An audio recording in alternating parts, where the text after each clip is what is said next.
In this video, I will explain shortly about the difference between the old sword and new red sword, along with its utilization.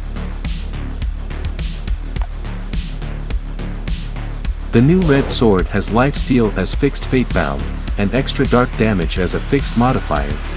The hybrid attack power difference between the two is quite high. And these are the modifiers of my old and new swords, they have a pretty similar list.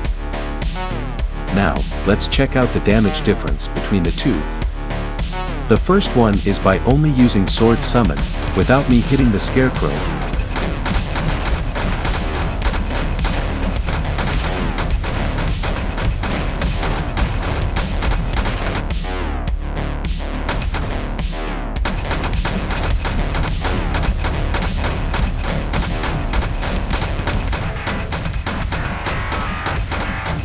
The second one is by using both Sword Summon and Dark Maelstrom, without using any buff and Primo Hellheart skill.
This purple damage is coming from the Dark Whisper's skill effect.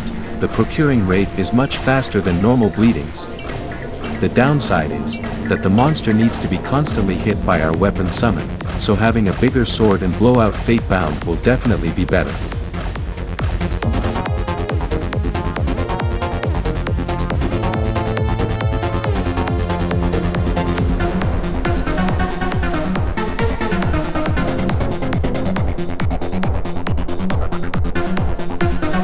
Sometimes, the skill button is jammed on Valkyrie when there are too many effects.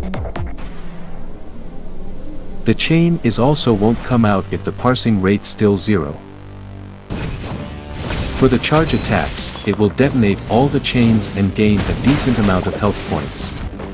Too bad doing so will give us Dark Ailment, and we can't do the charge attack for 3 consecutive times if we don't have Dark Immunity.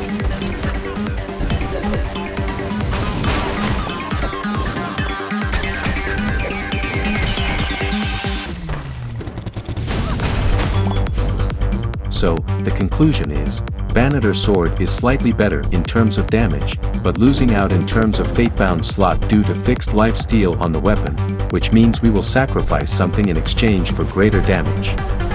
I sacrificed blowout fate-bound on my side so the skill area becomes much smaller. The bleeding area also heavily depends on the sword summon. Even though it has a higher bleeding rate due to the Dark Whisper's skill chip, the overall situation is still better by using Black Arch Knight Soul Fatebound. So, what do you think about the new red weapon? Let me know in the comments section. See ya!